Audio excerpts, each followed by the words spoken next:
നമസ്കാരം. ഒരു 40 വയസ്സിന് ശേഷം നമ്മളിൽ പലപ്പോഴായിട്ട് മസിലിൻ്റെ സ്ട്രെങ്ത് കുറഞ്ഞു വരുന്നതും അല്ലെങ്കിൽ എല്ലുകളുടെ ആരോഗ്യമൊക്കെ കുറഞ്ഞു വന്ന് തേയ്മാനം വരുന്നതായിട്ടും കാല് നടക്കുന്ന സമയത്ത് മുട്ടുവേദന, ഈ എല്ല് തേയ്മാനം എന്നുള്ള പ്രശ്നങ്ങൾ കാരണം ബുദ്ധിമുട്ടുന്നവരാണ് പലരും. ഇതിൽ സ്ത്രീകൾ എപ്പോഴും ഒരു പടി മുൻപിലാണ് എന്നുള്ളതേ ഉള്ളൂ. അവർക്ക് ഒരു 40-50 വയസ്സ് കഴിഞ്ഞാൽ പിന്നീട് മെനാപ്പോസ് അല്ലെങ്കിൽ ആർത്തവ വിരാമത്തിൻ്റെ സമയമാണ്. അതുകൊണ്ട് തന്നെ ഇത്തരം പ്രശ്നങ്ങൾ, കാൽസ്യത്തിൻ്റെ കുറവും അല്ലെങ്കിൽ എല്ലുകൾക്ക് ബലക്കുറവും, അങ്ങനെ എല്ല് പൊട്ടാനുള്ള സാധ്യത ഇതൊക്കെ വളരെ കൂടുതലാണ്. അപ്പം ഈ നമ്മുടെ ഒരു 10 വർഷം, ഒരു 40 വയസ്സിലുള്ള ഒരു മസിൽ സ്ട്രെങ്ത്തും അല്ലെങ്കിൽ മസിലിൻ്റെ ആ ഒരു ടോണോ ഒന്നും ആയിരിക്കില്ല ഒരു 10 വർഷം, ഒരു 50 വയസ്സ് ആകുമ്പോഴേക്കും ഉണ്ടാവുക. അതൊരു 8 മുതൽ 10% വരെ മസിലിൻ്റെ സ്ട്രെങ്ത് കുറയുന്നുണ്ട്. അതുപോലെ തന്നെ ലിഗമെൻ്റ് തകരാറിലാവുന്നുണ്ട്. ചെറിയ തരുണാസ്ഥി ഇതുപോലുള്ള കാര്യങ്ങൾക്കൊക്കെ തന്നെ വളരെയധികം ക്ഷയം സംഭവിക്കുന്നുണ്ട്. അപ്പോൾ ഇതിനെ നമുക്ക് മറികടക്കാനായിട്ട് ഒരുപാട് കാര്യങ്ങൾ ശ്രദ്ധിക്കാൻ പറ്റും. ഇത് പുരുഷന്മാർക്കും സ്ത്രീകൾക്കും ഒരുപോലെ ഒരു 40 വയസ്സൊക്കെ ആകുമ്പോഴാണ് ഇത് പുറത്തേക്ക് കാണുന്നത്. അതുകൊണ്ട് കുഞ്ഞുങ്ങൾ മുതൽ തന്നെ നമ്മൾ പലപ്പോഴും ഈ കാൽസ്യം എല്ലുകളിൽ സ്റ്റോർ ചെയ്യാനും അല്ലെങ്കിൽ എല്ലിൻ്റെയും പല്ലിൻ്റെയും ഒക്കെ ആരോഗ്യം കൂട്ടുന്ന രീതിയിലും മസിൽ ടോൺ വർദ്ധിപ്പിക്കുന്ന രീതിയിലുള്ള കാര്യങ്ങൾ നമ്മൾ ചെയ്തു തുടങ്ങണം. അതിൽ പലതും ശ്രദ്ധിക്കാനുണ്ട്. അതിൽ പ്രധാനപ്പെട്ടതാണ് ഭക്ഷണം, അതുപോലെ തന്നെ പ്രാധാന്യമുള്ളതാണ് എക്സസൈസ് എന്നുള്ളത്. ഇതിൽ നമ്മൾ ശ്രദ്ധിക്കേണ്ട ഒരു കാര്യം, ദിവസത്തിൽ ഒരു 45 മിനിറ്റ് എക്സസൈസ് ചെയ്യുന്നത്, എയറോബിക് എക്സസൈസ് ചെയ്യുന്നതും നല്ലതാണ്. ഇത് നമ്മുടെ ലിഗമെൻറ്റിന് സ്ട്രോങ് ആക്കാനും മസിൽ സ്ട്രെങ്ത് വരാനും ജോയിൻറ്റ് സ്റ്റിഫ് ആവുന്നതും ലിഗമെൻറ്റ് സ്റ്റിഫ് ആവുന്നതും കാർട്ടിലേജിനൊക്കെ വിയർ ആൻഡ് ടിയർ സംഭവിക്കുന്നതും ഒക്കെ ഒഴിവാക്കാൻ ഇത് സഹായിക്കും. ഇതിന് ജിമ്മിൽ തന്നെ പോകണം എന്ന് ഒരു നിർബന്ധവുമില്ല. നമുക്ക് വീട്ടിൽ തന്നെ ഒരു 2.5-ൻ്റെയൊക്കെ ഡംബിൾസ് വാങ്ങിയിട്ടോ 4.5-ൻ്റെയൊക്കെ നമ്മുടെ ഒരു ആരോഗ്യസ്ഥിതിക്ക് അനുസരിച്ച് മാറ്റിയിട്ട് വീട്ടിൽ തന്നെ ചെയ്യാവുന്ന കാര്യങ്ങളേ ഉള്ളൂ. അതല്ലെങ്കിൽ നിങ്ങൾക്ക് സ്ക്വാഡ്സ്, പുഷപ്പ് തുടങ്ങിയിട്ടുള്ള കാര്യങ്ങളൊക്കെ തന്നെ ഫോളോ ചെയ്യാം. ഇതിൽ വോൾ പുഷപ്പ് ചെയ്യാം. എപ്പോഴും ഒരു ഫ്ലെക്സിബിലിറ്റി നമ്മുടെ ബോഡിക്ക് ഉണ്ടാവണം എന്നുള്ളതുകൊണ്ട് യോഗ തുടങ്ങിയിട്ടുള്ള അത്തരം പോസുകളൊക്കെ ഫോളോ ചെയ്യുന്നത് എപ്പോഴും നല്ലതാണ്. അതുപോലെ തന്നെയാണ് നമുക്കൊരു സ്റ്റെബിലിറ്റി ഉണ്ടാവുക എന്നുള്ളത്. ആ മൂവ്മെൻറ്റ്സ് കറക്റ്റായിട്ട് വരിക എന്നുള്ളതൊക്കെ. പെട്ടെന്നൊരു പ്രായം കഴിഞ്ഞാൽ നമ്മൾ കാല് തെന്നി വീഴാനൊക്കെ ഉള്ള സാധ്യത കൂടുതലാണ്. അപ്പോൾ ബോഡിക്ക് ഒരു സ്റ്റെബിലിറ്റി കൊടുക്കുന്ന രീതിയിലുള്ള അത്തരം പോസുകൾ, വൃക്ഷാസന പോലുള്ള പോസുകളൊക്കെ ചെയ്യുന്നത്, അതായത് ഒറ്റക്കാലിൽ നിന്നൊക്കെ തന്നെ ആ ഒരു ബോഡിയെ ബാലൻസ് ആക്കി വെക്കുന്നത് എപ്പോഴും നല്ലതാണ്. കുറച്ച് ഏജ് ഉള്ളവർക്ക് ഇങ്ങനെ ചെയ്യാൻ സാധിക്കുന്നില്ലെങ്കിൽ നമുക്കൊരു അടുത്തുള്ള ചുമരിലൊക്കെ തന്നെ ഒന്ന് തൊട്ട് ഒരു ബാലൻസ് കറക്റ്റാക്കിയിട്ട് അങ്ങനെ ചെയ്യാവുന്നതാണ്. ഇതുപോലെ നമ്മൾ ശീലിച്ചു കഴിഞ്ഞാൽ പെട്ടെന്ന് വീഴുന്നതും ബോണ് പൊട്ടിപ്പോകുന്നൊക്കെ ഒരു അവസ്ഥ നിങ്ങൾക്ക് മാറ്റാനായിട്ട് പറ്റും. പാല്, തൈര്, പനീർ അല്ലെങ്കിൽ കറുത്ത എള്ള്, ബദാം പരിപ്പ്, റാഗി അല്ലെങ്കിൽ മുത്താറി, ഇതൊക്കെ തന്നെ, അല്ലെങ്കിൽ പച്ച കളറിലുള്ള എല്ലാ വെജിറ്റബിൾസും അല്ലെങ്കിൽ ഇലവർഗ്ഗങ്ങളും, അത്തിപ്പഴം, അതുപോലെ ഡേറ്റ്സ് അല്ലെങ്കിൽ ഈത്തപ്പഴം, ഇതൊക്കെ തന്നെ നിങ്ങൾക്ക് ഉപയോഗിക്കാം. ഇനി വൈറ്റമിൻ ഡി ഇല്ലാതെ ഒരിക്കലും തന്നെ കാൽസ്യത്തിൻ്റെ അബ്സോർപ്ഷൻ നടക്കില്ല എന്നുള്ളത് മനസ്സിലാക്കണം. അപ്പം വൈറ്റമിൻ ഡി ഉണ്ടോ എന്നുള്ളത് ചെക്ക് ചെയ്യേണ്ടത് അത്യാവശ്യമാണ്. കപാലഭാതി, ഭ്രമരി പ്രാണായാമ അല്ലെങ്കിൽ പ്രാണമുദ്ര പിടിക്കുന്നത്, ഇതൊക്കെ തന്നെ നിങ്ങളുടെ സർക്കുലേഷനെ കൂട്ടാനും ഇതുപോലെ നമ്മുടെ ശരീരത്തിൽ ഉണ്ടാവുന്ന പലവിധ ഹോർമോണൽ വേരിയേഷൻ കൊണ്ടുണ്ടാവുന്ന പ്രശ്നങ്ങളൊക്കെ മാറ്റാനും സഹായിക്കും. ഈ ഹോർമോണുകൾ എന്തിനാണ് നമ്മൾ നേരെയാക്കുന്നത് എന്നല്ലേ? ശരീരത്തിൽ നിങ്ങളുടെ സ്ട്രെസ്സ് കുറയ്ക്കാനും അതുവഴി തന്നെ നല്ല ഉറക്കം കിട്ടാനും ബോഡിയെ ബാലൻസ് ചെയ്ത് കൊണ്ടുപോകാനും അതുവഴി തന്നെ ബോണിൻ്റെ സ്ട്രെങ്ത്തും കൂട്ടാനും ഇത് സഹായിക്കും. നമ്മുടെ ബോൺസിന് ന്യൂട്രിയൻസിനോടാണ് താല്പര്യം, അല്ലാതെ ജങ്ക് ഫുഡിനോടല്ല എന്നുള്ളത് മനസ്സിലാക്കുക. അതുപോലെ പ്രോട്ടീൻ അടങ്ങിയിട്ടുള്ള ഭക്ഷണം കഴിക്കുക.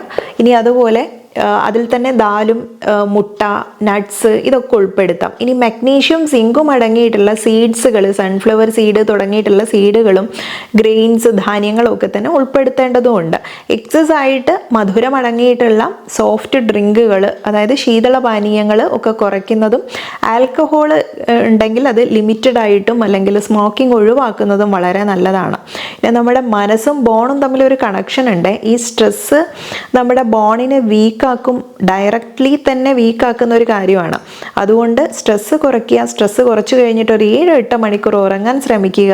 നല്ല മെൻ്റൽ ഹെൽത്ത് കൊണ്ടുപോവുക. നല്ല കാമായിട്ടുള്ളൊരു മനസ്സുണ്ടെങ്കിൽ നമുക്ക് ഹോർമോണിനെ നന്നായിട്ട് ബാലൻസ് ചെയ്യാനും ബോണിൻ്റെ സ്ട്രെങ്ത്ത് കൂട്ടാനും സഹായിക്കും എന്നുള്ളതൊരു സിമ്പിൾ കാര്യമായി തോന്നിയാലും ഇത് നമ്മുടെ ഒരുപാട് ആരോഗ്യത്തിന് ഒത്തിരിയേറെ മാറ്റിമറിക്കുന്ന ഒരു കാര്യം കൂടിയാണ്. നമ്മുടെ ആരോഗ്യം മാത്രമേ എല്ലാ കാലത്തും നമുക്ക് ഒപ്പം ഉണ്ടാവൂ എന്നുള്ളത് മനസ്സിലാക്കിക്കൊണ്ട് തന്നെ നമ്മൾ കുഞ്ഞുനാളിലെ മുതൽ ഇതിനുള്ള ഒരു ട്രെയിനിങ് കുട്ടികൾക്ക് വരെ കൊടുത്തു തുടങ്ങണം.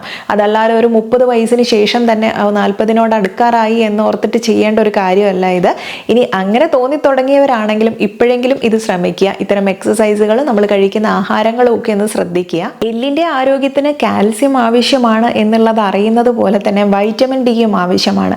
എന്നാൽ ഇത് മാത്രം മതിയോ? നിങ്ങളുടെ ശരീരത്തിൽ മഗ്നീഷ്യം, സെലീനിയം, ഫോസ്ഫറസ്, സിങ്ക് എന്നിവ കൂടെ വേണം. കാൽസ്യം ശരീരം വലിച്ചെടുക്കാൻ വൈറ്റമിൻ ഡി വേണം എന്നതിനാൽ അത് വളരെ പ്രാധാന്യമുള്ളതാണ്. എല്ലുകളുടെ ആരോഗ്യത്തിന് വാസ്തവത്തിൽ കുട്ടിക്കാലം മുതൽ ശ്രദ്ധിക്കണമെന്ന് പറഞ്ഞല്ലോ. ഭക്ഷണവും വ്യായാമവും എല്ലാം പ്രധാനമാണ്. സ്ത്രീ പുരുഷന്മാരുടെ കാര്യം എടുത്താൽ പൊതുവെ എല്ല് സംബന്ധമായ പ്രശ്നങ്ങൾ കൂടുതൽ സ്ത്രീകൾക്കാണ്. സ്ത്രീകളുടെ ശരീരത്തിൽ എപ്പോഴും മാസമുറ നടക്കുന്നത് കാരണവും അതല്ലെങ്കിൽ പ്രസവശേഷം ഉണ്ടാവുന്ന പാലൂട്ടൽ സമയത്തും ഒക്കെ തന്നെ ഒത്തിരി കാൽസ്യം നഷ്ടപ്പെടുന്നുണ്ട്. മെനോപോസ് ആയാൽ ഹോർമോൺ വ്യതിയാനം കാരണവും ഈ എല്ലു തേയ്മാന സാധ്യതയൊക്കെ കൂടുതലാണ്. ഇതിനാൽ തന്നെ സ്ത്രീ പുരുഷന്മാർ, പ്രത്യേകിച്ചും സ്ത്രീകൾ കൂടുതലും ശ്രദ്ധിക്കണം. നമ്മുടെ ശരീരം അനങ്ങാത്ത വിധത്തിലാണെങ്കിൽ, അതായത് വ്യായാമമില്ലെങ്കിൽ എല്ലിൻ്റെ ആരോഗ്യം കുറയും എന്നുള്ളതിൽ ഒരു സംശയവും വേണ്ട. എല്ലുകളിലേക്ക് ലഭിക്കുന്ന കാൽസ്യം കുറയും. ഡോക്ടറിന്റെ നിർദ്ദേശപ്രകാരം അല്ലാത്ത ഡയറ്റിംഗ് രീതികളും ഇതിന് കാരണമായി കണ്ടിട്ടുണ്ട് ഇതിനു മുൻപൊക്കെ തന്നെ. ഇതിന് പുറമെ നമ്മൾ വെയിൽ കൊള്ളാത്ത ഒരു ലൈഫ് സ്റ്റൈലും പ്രധാന കാരണമാണ്. പ്രോട്ടീൻ കൂടുതലുള്ള, അതായത് ആവശ്യത്തിൽ കൂടുതലായിട്ട് പ്രോട്ടീൻ കഴിക്കുന്നതും ഒരു രീതി കണ്ടുവരുന്നത്. ഇത് എല്ലിന്റെ ആരോഗ്യത്തിന് അത്ര നല്ലതല്ല.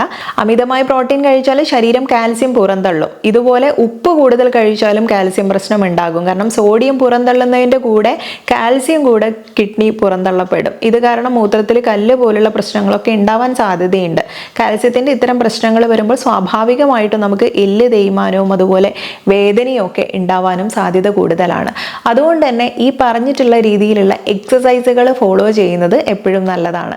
ഇനി ഇതിൽ തന്നെ നിങ്ങൾക്ക് ശ്രദ്ധിക്കാൻ പറ്റുന്ന ഒരു സിമ്പിൾ ആയിട്ടുള്ള ഒരു ഡയറ്റ്, കാൽസ്യക്കുറവ് കൂടുതലായിട്ടും കാണുന്ന ആളുകൾ, എല്ല് തേയ്മാനം പ്രശ്നങ്ങളൊക്കെ ഉള്ളവരാണെങ്കിൽ ഒരു സിമ്പിൾ ഡയറ്റ് ഞാനിവിടെ പറയാം. വളരെ നേരത്തെ എണീറ്റ് ഒരു 6-7 മണി സമയം പ്രഭാതത്തിൽ നിങ്ങൾക്ക് ഒരു ഗ്ലാസ് ഇളം ചൂടുള്ള വെള്ളം കുടിക്കാം. അതിൽ 5 കുതിർത്തിട്ടുള്ള ബദാമും അല്ലെങ്കിൽ ഒരു 2 വാൽനട്ടും കഴിക്കാം. കുതിർത്തിട്ടുള്ള അത്തിപ്പഴം ഡ്രൈ ആയിട്ടുള്ളതുണ്ടെങ്കിൽ അത് ബോണിനൊക്കെ വളരെ നല്ലതാണ്. ഇനി ബ്രേക്ക്ഫാസ്റ്റിന് ഒരു 8-9 മണിയൊക്കെയാണ് നിങ്ങൾ കഴിക്കുന്നതെങ്കിൽ ഒരു റാഗി ദോശ അല്ലെങ്കിൽ റാഗി കുറുക്കോ ഉപയോഗിക്കാം. ഇതിൽ ഓട്സ് കൂടെ പാലും കൂടെ ചേർത്തിട്ട് നിങ്ങൾക്ക് ഓട്സ് തയ്യാറാക്കാം. അല്ലെങ്കിൽ വെജിറ്റബിൾസ് ഒക്കെ ചേർത്തിട്ട് ഒരു ഓംലെറ്റ് ഉണ്ടാക്കുന്നതും, മൊത്തത്തിലുള്ള വീറ്റ് അല്ലെങ്കിൽ ഗോതമ്പ് ഉപയോഗിച്ചിട്ട് തയ്യാറാക്കുന്ന അല്ലെങ്കിൽ മറ്റ് ഗ്രെയിൻസ് ഏതായാലും തവിട് കളയാത്ത രീതിയിൽ തയ്യാറാക്കുന്ന എന്തെങ്കിലും കൂടെ കഴിക്കാം. അല്ലെങ്കിൽ ഫ്രൂട്ട്സ്, തൈരും ഇങ്ങനെയുള്ളതൊക്കെ നിങ്ങൾക്ക് ഉൾപ്പെടുത്താൻ പറ്റും. ഇതൊക്കെ തന്നെ ഇതിൻ്റെ കലവറയാണ്. ഇനി ഫ്രൂട്ട്സിലാണെങ്കിൽ ഓറഞ്ചോ, പപ്പായ, ആപ്പിൾ, കിവി ഇതൊക്കെ ഒരു മിഡ് മോർണിംഗ് സ്നാക്കായിട്ട് ഒരു 12 മണിക്കുള്ളിൽ കഴിക്കുന്നവരാണെങ്കിൽ ഓക്കെയാണ്. അല്ലെങ്കിൽ നിങ്ങൾക്ക് ഇളനീർ വെള്ളം, കരിക്കിൻ വെള്ളം ഉണ്ടല്ലോ, ടെൻഡർ കോക്കനട്ട് വാട്ടർ ഉപയോഗിക്കാം. ഇനിയല്ല ഒരു ലഞ്ച് ടൈമിൽ 1 മുതൽ 2 മണി വരെയുള്ള സമയങ്ങളിൽ എപ്പോഴും ഭക്ഷണം ക്രമീകരിക്കുമ്പോൾ ഈ ഒരു കാര്യം പ്രത്യേകം ശ്രദ്ധിക്കുക. നേരത്തിന് ഭക്ഷണം കഴിക്കുന്നത് നിങ്ങളുടെ ഒരു മെറ്റബോളിക് സിസ്റ്റം, ഒരു ഹൈജീനിക് ആയിട്ടുള്ള മെറ്റബോളിക് സിസ്റ്റം കീപ്പ് ചെയ്യാൻ ഇത് സഹായിക്കുന്ന ഒരു കാര്യമാണ്. നേരത്തിന് ഫുഡ് കഴിക്കുക എന്നുള്ളത്. ഈ കഴിക്കുന്നത് എന്ത് എന്നുള്ളത് തീരുമാനിക്കുന്ന കാര്യങ്ങളാണ് നമ്മളിപ്പോൾ ഈ ലിസ്റ്റിൽ പറഞ്ഞുകൊണ്ടിരിക്കുന്നത്. ഇതിൽ റൈസോ ചപ്പാത്തിയോ എടുക്കാം. ഇതൊക്കെ ഉണ്ടാക്കുന്ന സമയത്ത് വൈറ്റ് റൈസിന് പകരമായിട്ട് നമുക്ക് ചെയ്യാൻ പറ്റുന്നത് തവിട് കളയാത്ത ധാന്യങ്ങൾ കൊണ്ട് തയ്യാറാക്കിയത്, രക്തശാലി എന്നുള്ള രീതിയിലും കറുപ്പ് കളറിലും റെഡ് കളറിലും ഒക്കെ തന്നെ നമുക്ക് ഇത്തരം തവിട് കളയാത്ത ധാന്യങ്ങൾ വാങ്ങിക്കാൻ കിട്ടും. വളരെ കുറഞ്ഞൊരു എമൗണ്ടിൽ മതി എന്നുള്ളത് കൊണ്ട് തന്നെ നമുക്ക് 1 കപ്പ് ഒക്കെ തന്നെ ഉപയോഗിക്കാവുന്നതുമാണ്. ഇതിന് കൂടെ ദാൽ അല്ലെങ്കിൽ രാജ്മ, കിഡ്നി ബീൻസ് ഉണ്ടല്ലോ, അതോ അല്ലെങ്കിൽ ചിക്ക് പീസ്, കടല, ഇതൊക്കെ നമുക്ക് ഉപയോഗിക്കാം. ഇനി ഗ്രീൻ ലീഫി വെജിറ്റബിൾസ് ആണെങ്കിൽ മുരിങ്ങയിലയോ അല്ലെങ്കിൽ ചീര, ബ്രോക്കോളി തുടങ്ങിയിട്ടുള്ളവയൊക്കെ ഉൾപ്പെടുത്താം. സ്നാക്സിനൊക്കെ ആണെങ്കിൽ റോസ്റ്റഡ് ആയിട്ടുള്ള പീനട്ട്സ് ഉണ്ടെങ്കിലോ അല്ലെങ്കിൽ ചന പോലുള്ള തുടങ്ങിയ കാര്യങ്ങളോ, മുളപ്പിച്ചിട്ടുള്ള സാലഡുകൾ ഉപയോഗിക്കുന്നതും, ഗ്രീൻ ടീയോ അല്ലെങ്കിൽ മറ്റെന്തെങ്കിലും ഹെർബൽ ടീയോ ഉപയോഗിക്കുന്നതും നല്ലതാണ്. ഇനി ഡിന്നറിൻ്റെ കാര്യം പറയുകയാണെങ്കിൽ 7 മണിക്കും 8 മണിക്കും ഉള്ളിൽ തീർക്കാൻ ശ്രദ്ധിക്കണം. അതിലും തന്നെ ചപ്പാത്തിയോ ലൈറ്റ് ആയിട്ടുള്ള എന്തെങ്കിലും മറ്റു കാര്യങ്ങളോ, നിങ്ങൾക്ക് സൂപ്പ് പോലുള്ളതൊക്കെ ഉപയോഗിക്കാം. വെജിറ്റബിൾ കറി ഉപയോഗിക്കാം, പനീർ, ടോഫു അല്ലെങ്കിൽ ഏതെങ്കിലും ഫിഷ് ഒക്കെ ഉപയോഗിക്കാം. ഇതിൽ സൂപ്പ് ബോണിൻ്റെ സ്ട്രെങ്ത് കൂട്ടാൻ പറ്റിയ രീതിയിലുള്ള സൂപ്പുകളൊക്കെ ആഡ് ചെയ്യാനും കൂടെ ശ്രദ്ധിക്കുക. കിടക്കുന്നതിന് തൊട്ട് മുൻപേ ആയിട്ട് ഒരു ഇളം ചൂടുള്ള പാല് കുടിക്കുന്നതും അതിൽ അല്പം തന്നെ ശുദ്ധമായിട്ടുള്ള വീട്ടിലൊക്കെ തയ്യാറാക്കി എടുത്തിട്ടുള്ള മഞ്ഞൾപ്പൊടി ഉപയോഗിക്കുന്നതും അത്തരം ഇൻഫ്ലമേഷൻസ് എന്തെങ്കിലും ജോയിൻറ്റിൽ ഉണ്ടെങ്കിൽ അതൊക്കെ കുറയ്ക്കാനും വേദന കുറയ്ക്കാനും ഏറെ നല്ലൊരു ഓപ്ഷനാണ്. അപ്പോൾ ഇത്തരം ഓപ്ഷൻസ് ഒക്കെ നിങ്ങൾക്ക് ഫോളോ ചെയ്യാം. ഇത് തന്നെ ചെയ്യണം എന്നൊരു നിർബന്ധവും ഇല്ല, ഇതിലേറെ നല്ല ഒത്തിരി ഓപ്ഷൻസ് ഉണ്ട്. അപ്പം നിങ്ങൾക്ക് ഈ പറഞ്ഞിട്ടുള്ള എല്ലാ കാര്യങ്ങളും നിങ്ങൾക്ക് ഫോളോ ചെയ്യുകയാണെങ്കിൽ ഒരുപാട് മാറ്റം വരാൻ പറ്റും. ഇത് ബോണിൻ്റെ മാത്രം പ്രശ്നമല്ല, നമ്മുടെ ബോഡിയിൽ മൊത്തത്തിൽ ഉണ്ടാവുന്ന പല ഇൻഫ്ലമേഷൻസിൻ്റെയും മെറ്റബോളിക് പ്രശ്നത്തിൻ്റെയും ഒക്കെ കാരണമാണ് നിങ്ങൾക്ക് ഇത്തരം പ്രശ്നങ്ങൾ ഉണ്ടാവുന്നത്. ഇത് ഞൊടിയിടയിൽ മാറ്റിയെടുക്കാൻ പറ്റുന്ന ഒന്നല്ല മുട്ട് തേയ്മാനമൊക്കെ, കാലങ്ങളായിട്ട് വന്നുകൊണ്ടിരിക്കുന്നതാണ്. പിന്നെ ഓവർ വെയിറ്റ് വരുന്ന സമയത്ത് മുട്ട് തേയ്മാനം ഉണ്ടാവും എന്നുള്ളത് ഓർക്കണേ. അതുകൊണ്ട് ഇതൊക്കെ ഫോളോ ചെയ്താൽ കറക്റ്റ് ആയിട്ടുള്ള ഒരു ബോഡി വെയിറ്റ് നിങ്ങൾക്ക് നിലനിർത്താൻ പറ്റും. ഇന്നത്തെ വീഡിയോയിൽ വളരെ ഇൻഫോർമേറ്റീവ് ആയിട്ടുള്ള ഒരു വിഷയങ്ങളാണ് സംസാരിച്ചിട്ടുള്ളത്. കണ്ടു കഴിഞ്ഞാലും മറ്റുള്ളവർക്കും കൂടെ ഉപകാരപ്പെടുന്ന രീതിയിലൊന്ന് ഷെയർ ചെയ്യുമെന്ന് വിശ്വസിക്കുന്നു. നെക്സ്റ്റ് ഒരു വീഡിയോയിൽ നല്ലൊരു വിഷയവുമായി വീണ്ടും കണ്ടുമുട്ടാം. നന്ദി.